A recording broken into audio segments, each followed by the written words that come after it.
Welcome to Shri educational society. आज से एक नई सीरीज शुरू करने जा रहा हूँ, इंग्लिश ग्रामर की स्पीकिंग की। अभी तक इससे पहले मैंने जो है वो हिंदी लिखना पढ़ना वो सिखा दिया, बेसिक से एकदम वर्णमाला से लेकर के सारी चीजें। वर्ड वर्णमाला, उसके बाद फिर उसकी मात्राएं किस तरीके से लगाई जाती हैं, और साथ में जो है शब्द निर्माण, उसके बाद फिर आपके वाक्य किस तरीके से बनते हैं, और उसके बाद फिर आपके कहानी स्टोरी जो है वाक्य से निकल के किस तरीके से बनती है। और उसके बाद एक मास्टर क्लास दिया था मैंने, जिसमें सारी चीजों को समराइज किया था। ठीक है। और उसके बाद फिर मैंने इंग्लिश, जो आपकी व्हाट्सएप की लैंग्वेज होती है जिसको हमने इंग्लिश नाम दिया था, वो चीज मैंने कवर की। जिस तरीके से व्हाट्सएप पे हिंदी की चीजें इंग्लिश में लिखते हैं, वही सारी चीजें मैंने लिखा और पढ़ना सिखाया था उसको। और उसके बाद फिर जो है अपनी जो प्रॉपर इंग्लिश होती है न्यूज़पेपर या बुक्स में जो मिलती है, वो सारी चीजें मैंने कवर किया। और सारी चीजें एकदम बेसिक से लेकर के चल रहा हूँ, क्योंकि मेरा जो पर्पस है, मकसद है वो अगर किसी को कुछ भी नहीं आता है, वो कभी स्कूल नहीं गया या फिर जा करके कोई यहाँ से मुझे वो चीज नहीं मालूम है कौन कितना पढ़ा हुआ है, कोई कभी स्कूल गया कि नहीं गया, या फिर 2-3 क्लास पढ़ा, या फिर 5th क्लास के बाद ड्रॉप आउट हो गया, या फिर हाई स्कूल किया उसके बाद छोड़ दिया।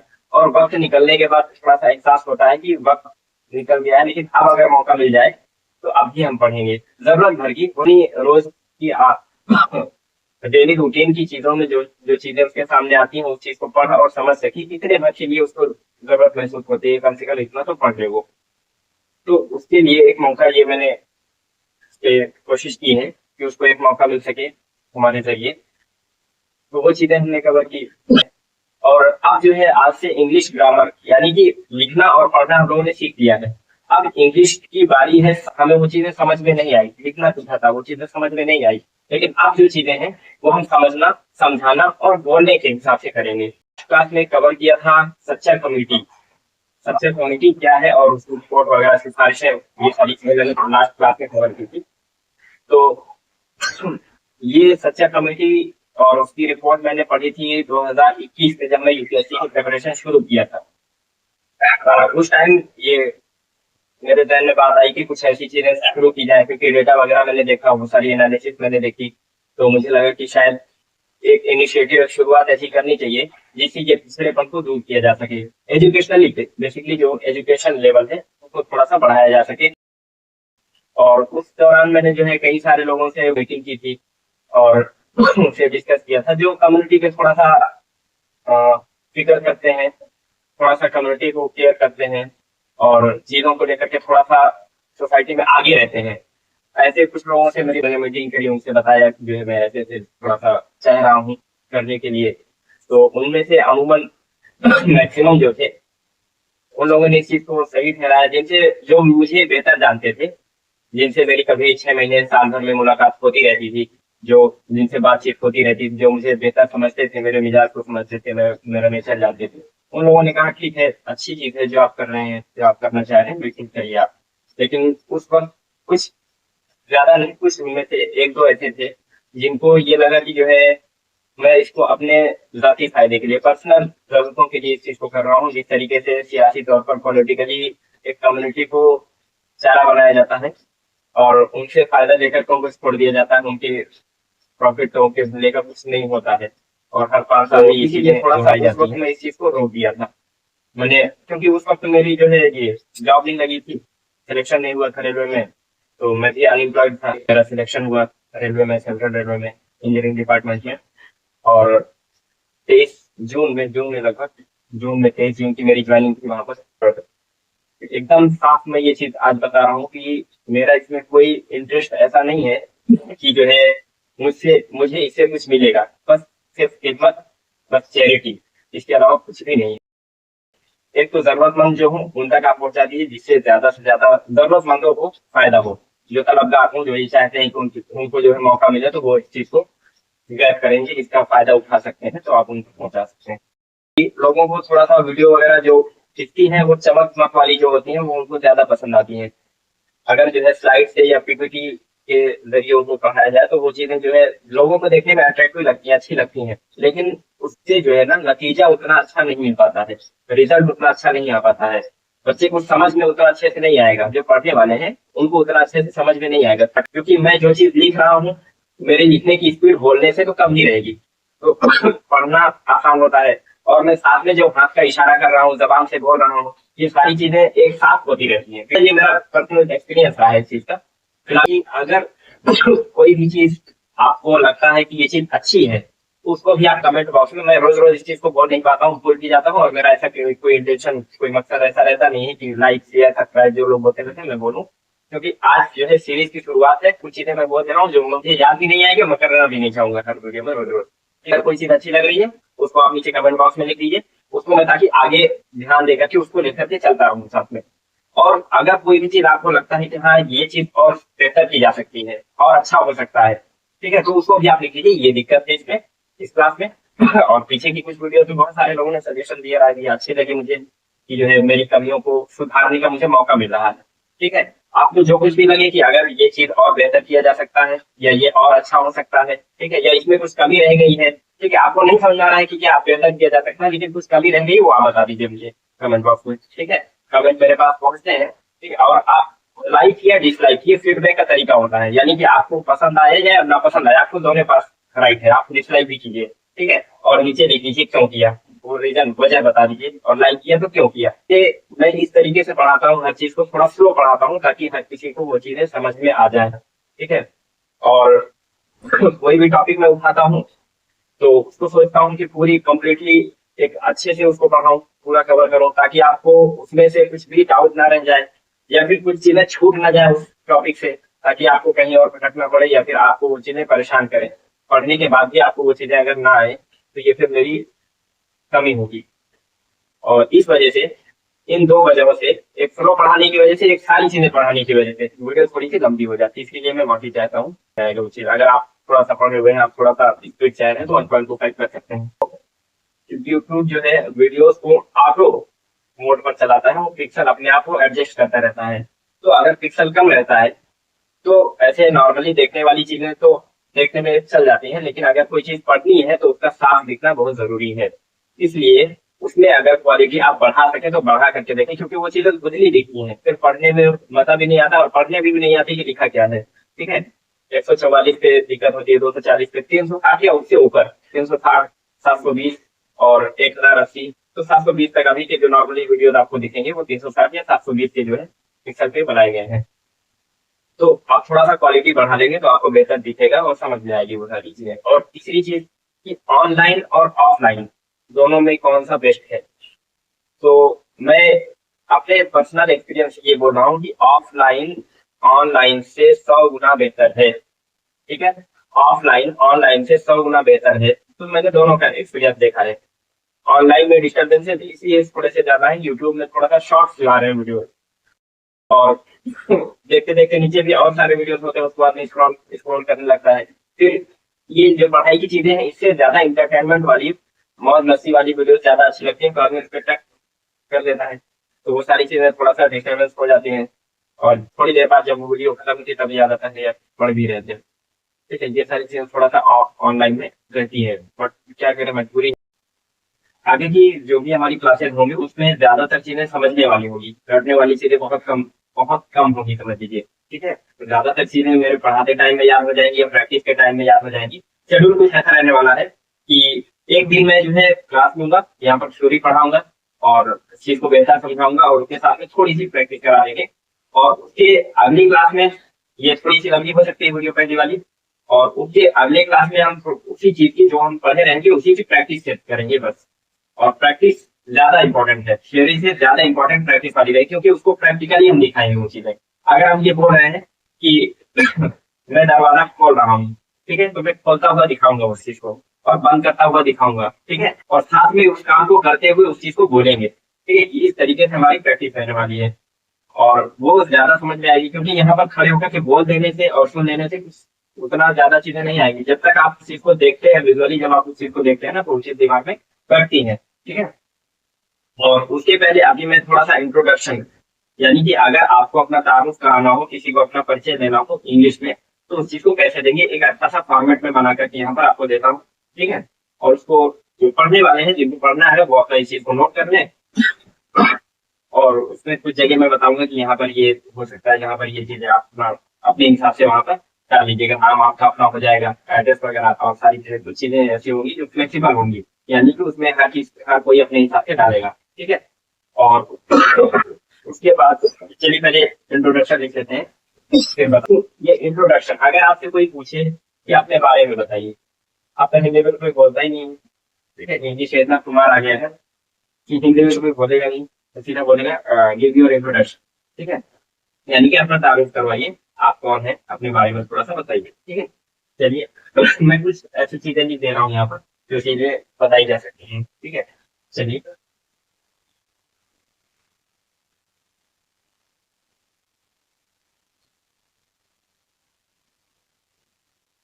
माई नेम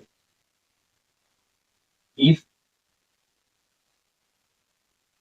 जो भी आपका नाम हो, माई नेम इज मेरा नाम है ये। ठीक है, जो कुछ भी आपका नाम हो, यहाँ पर मान लीजिए मैं अपना लिख के दे रहा हूँ, आपको कहाँ कहाँ चेंज करना है, मैं अंडर कर रहा हूँ। ठीक है,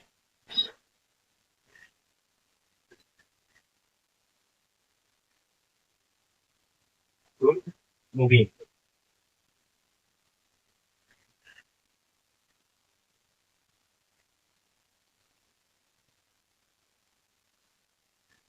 माई नेम इज अब्दुल मुबीन, या फिर तो मेरा नाम अब्दुल मुबीन है, या फिर आप बोल, जैसे हिंदी में आप कई तरीके से एक ही बात को बोल सकते हैं, इंग्लिश में भी उसी तरीके से एक बात को कई तरीके से बोल सकते हैं।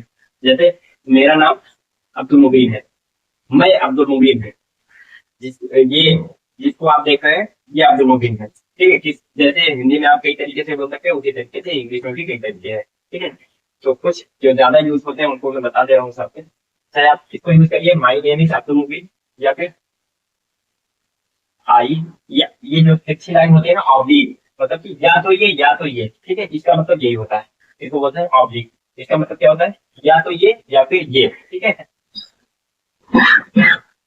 आई एम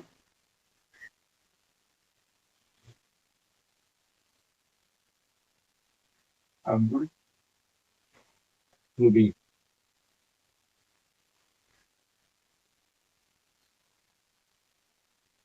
ठीक है, अब यहाँ पर आपका जो नाम हो वो आप यहाँ पर डाल सकते हैं। ठीक है, I am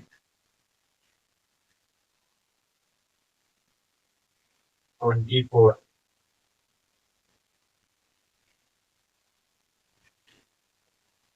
old.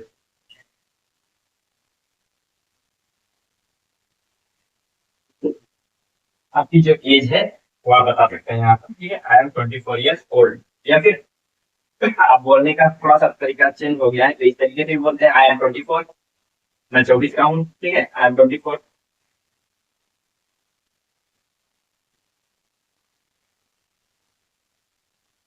I am 24 now, अभी मैं 24 का हूँ।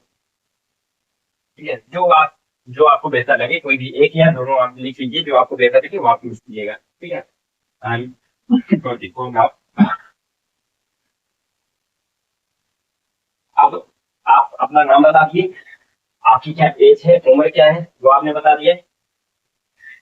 अब जो है आप करते क्या है, यानी कि अगर आपका इंट्रोडक्शन यानी आपके बारे में पूछा जा रहा है, आप ऐसी कुछ कुछ चीजें आप बता दें जिससे वो आपके बारे में बेहतर समझ सके, हाँ ये बंदा ये है, और इतनी एज है, ये काम करता है, इसकी पसंद ये है, इसको ये चीज अच्छा लगता है, इसकी ये नापसंद है, ये इसके माँ बाप का ये नाम है। ठीक है, पेरेंट्स का इसका ये नाम है, इतने भाई बहन है, बस ये बेसिकली। और बाकी आप जितना बड़ा देना चाहे दे सकते हैं, कि फादर क्या करते हैं, मदर क्या करती हैं, और भाई बहन जो है वो क्या करते हैं, किसकी शादी हुई किसकी नहीं हुई, ये सारी चीजें आप दे सकते हैं, लेकिन एक शॉर्ट छोटा सा मैं दे रहा हूँ।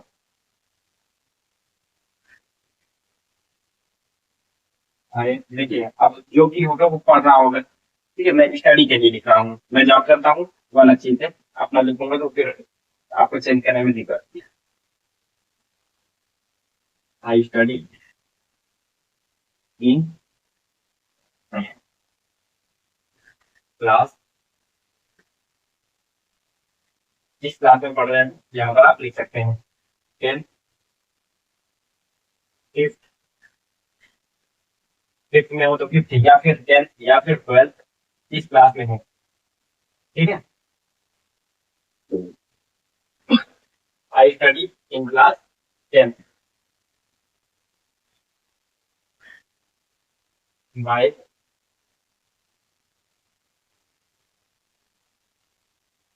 फादर।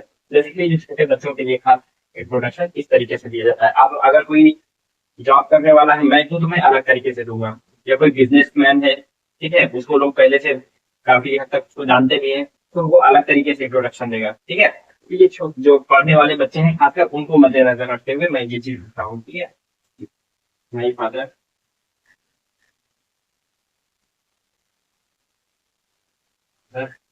ठीक है, फादर।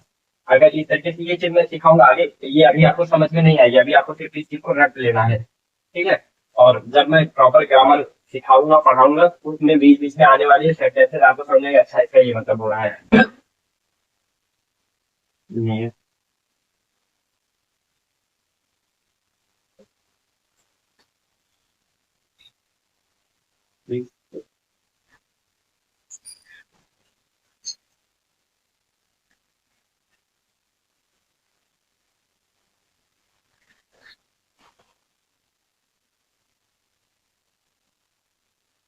होता है।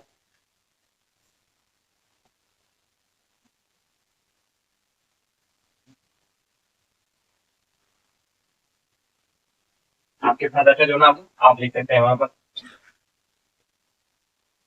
माय मदर ने, माय मदर, देखिए। आप यहाँ पर ये लगाएं या ना लगाएं, दोनों ठीक है, ठीक है। और क्यों लगता है क्यों नहीं लगता, ये सारी चीजें जब ग्रामर पढ़ाएंगे तब वो चीज समझाएंगे आपको, ठीक है। माय मदर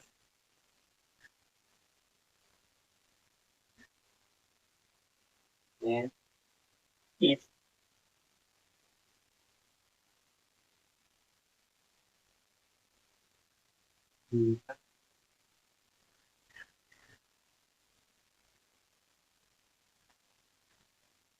खातून, ठीक है।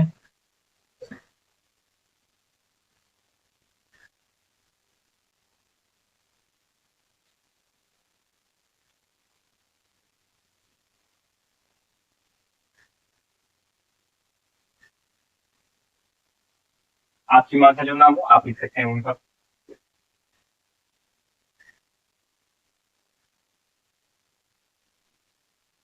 आई बिलोंग टू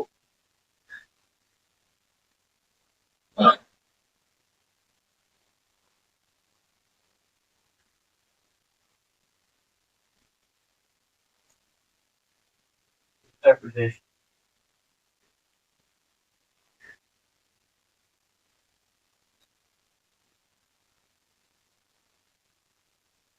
यानी कि मैं उत्तर प्रदेश का रहने वाला हूँ, ठीक है। आप जहाँ से रहने वाले जहाँ के भी हो वो चीज आप यहाँ पर लिख सकते हैं। आई बिलोंग टू उत्तर प्रदेश।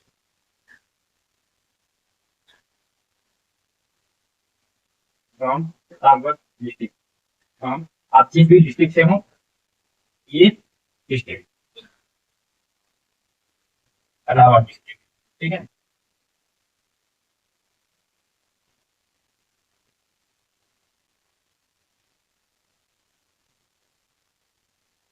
इलाहाबाद के अगर जो भी आप डालना चाहें, आप जहाँ के हो वो चीज डाल सकते हैं, ठीक है। स्टेट आप अपनी अकॉर्डिंग जहाँ से भी जो कोई भी हो वो अपना डाल सकता है। और जिस डिस्ट्रिक्ट से हो वो डिस्ट्रिक्ट डाल सकते हैं, ठीक है।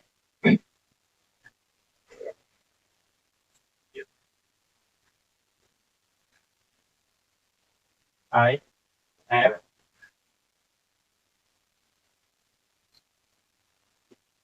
Four siblings. Sibling, siblings mean सगे भाई बहन। आई हैव, मेरे पास चार सगे भाई बहन है, इंक्लूडिंग मी, मुझे दे करके।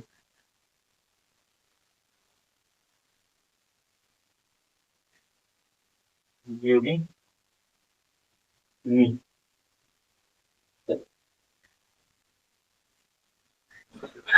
I have four siblings including me.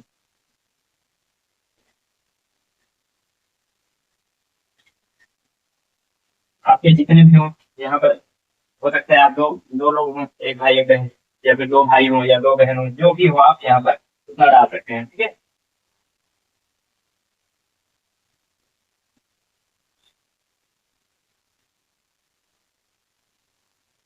My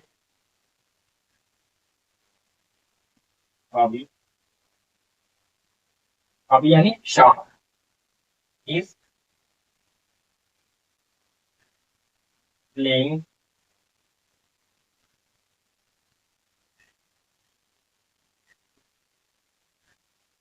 my hobby, playing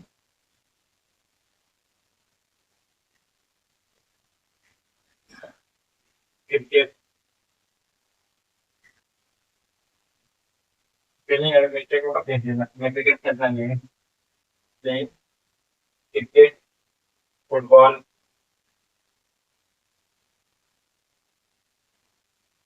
football, volleyball,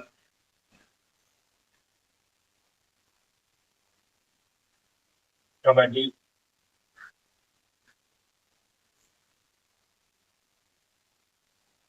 watching movie,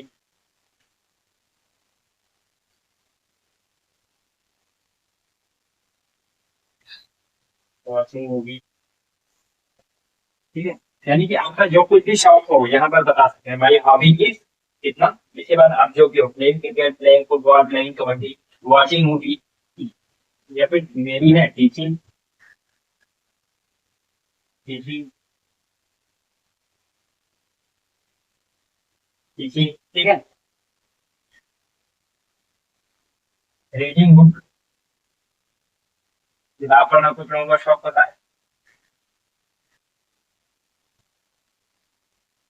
reading book,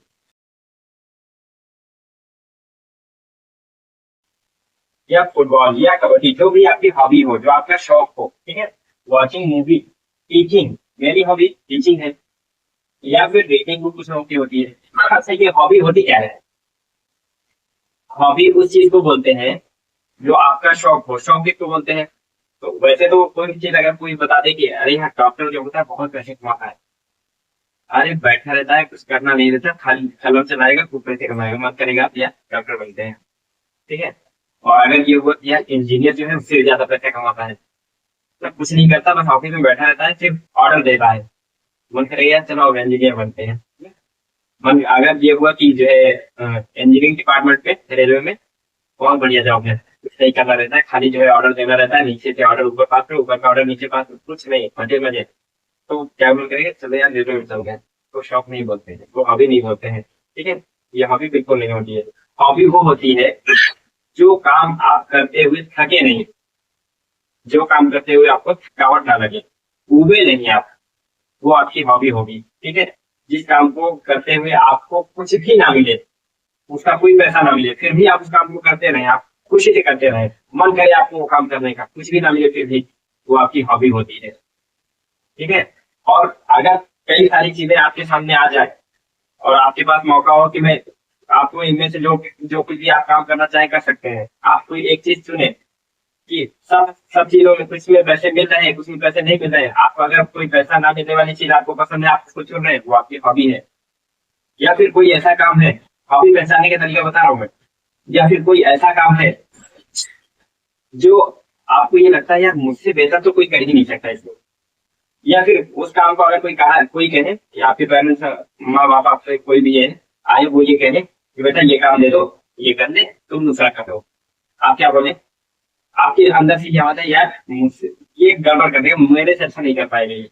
ठीक है, या किसी से भी आपको लगे कि यार मुझसे अच्छा कोई कर ही नहीं पाया, किसको दूं मैं, वो आपकी हॉबी होती है। ठीक है, हॉबी पहचानना के पास पहचानने का ये तरीका होता है, बाकी सारी चीजें अट्रैक्शन होती है। कोई चीज आपको अच्छी भी बता दी गई तो आपका मन उस चीज को पाने के लिए लगेगा, दौड़ेगा मन, यार ये मैं ये बन जाऊँ, ये कर रहा हूँ। ठीक है, लेकिन हॉबी वो चीज होती है जिससे आप थके नहीं, आप उबे नहीं, आपको कुछ भी ना मिले फिर भी आपको उस काम को करने में खुशी मिले, या आपको ये एहसास हो कि मुझसे बेहतर ये काम कोई नहीं कर सकता, यार किसी और को दे देंगे ये काम बिगाड़ देगा, वो मेरे जैसा नहीं कर पाएगा, वो आपकी हॉबी होती है। ठीक है, चलिए इसको आप लोग याद कर लीजिएगा, और एक होमवर्क और आपको बता रहा हूँ, ये तो आपको याद करना है, छोटा सा है, बहुत बड़ा नहीं है, बोर्ड है छोटा, बोर्ड पे लिखा बड़ा बड़ा है, इसलिए थोड़ा लगा होगा, ज्यादा ज्यादा है नहीं। ठीक है, इसको आप याद कर लीजिए। दूसरी चीज, जब मैं इंग्लिश रीडिंग और राइटिंग सिखा रहा था तो उस टाइम मैंने कुछ वर्ड मीनिंग दी हुई थी, और उस वर्ड मीनिंग को आपको याद करना है।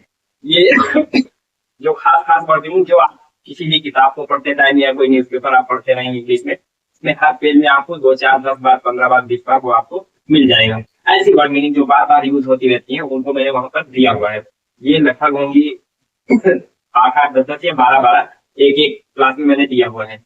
तो एक तो मैंने शॉर्ट्स बना करके डाला हुआ है, अगर वो न दिखे, साफ ना दिख जाए तो आप लिख लीजिए वहां से। और अगर साफ ना दिखे तो मैंने पोस्ट भी डाला हुआ है, उसकी स्क्रीनशॉट लेकर के डे 1 वोकेबुलरी, डे 2 वोकेबुलरी ऐसे करके मैंने डाला हुआ है, ठीक है। वो आप नोट कर लीजिए, या फिर अगर वहां से भी आपको नहीं मिलता है तो जो वीडियो है आप प्ले लिस्ट में जाइए, इंग्लिश लर्न इंग्लिश वाली प्ले लिस्ट में आपको मिल जाएगा। वीडियो के लास्ट के 5 7 मिनट में मैंने वो वर्डिंग दी हुई है, उसको आप नोट कर लीजिए, ठीक है। जब मैं साइड हो जाता हूँ आपको पूरा बोर्ड दिखेगा, तो उसमें आप वो चीज नोट कर लीजिए, ठीक है। उसको आपको याद करना है। हो सकता है एक आध दिन टाइम लग जाए, 1 2 दिन अगली वीडियो आने में, तब तक आप इस चीज को याद कर लीजिए, जितना याद हो सके। लगभग वो 120 के आसपास होगी। 10 12 क्लासेस मैंने ली हुई है और हर क्लास में 8 10 ऐसे दिया हुआ मैंने। तो हो सकता है थोड़ा सा टाइम लगे, आप फिक्स कर लीजिए हाँ 10 वर्ड मीनिंग डेली याद करेंगे हम, ठीक है। 10 वर्ड मीनिंग अगर याद करते रहेंगे तो 12 दिन में तो हो ही जाएगा, ठीक है। जरूरी नहीं कि आपको एक ही दिन पूरा याद करना है, एक दिन में याद करने बैठेंगे दूसरे दिन कुछ नहीं याद करेंगे, पहले दिन पूरा याद होगा नहीं, दूसरे दिन आप बैठेंगे नहीं, ठीक है। ये थोड़ा छोटा छोटा टारगेट लीजिए, 10 वर्ड मीनिंग याद करने का टारगेट लीजिए और याद करिए उसको। और मिलते हैं नेक्स्ट क्लास में, नेक्स्ट एपिसोड में। शुक्रिया।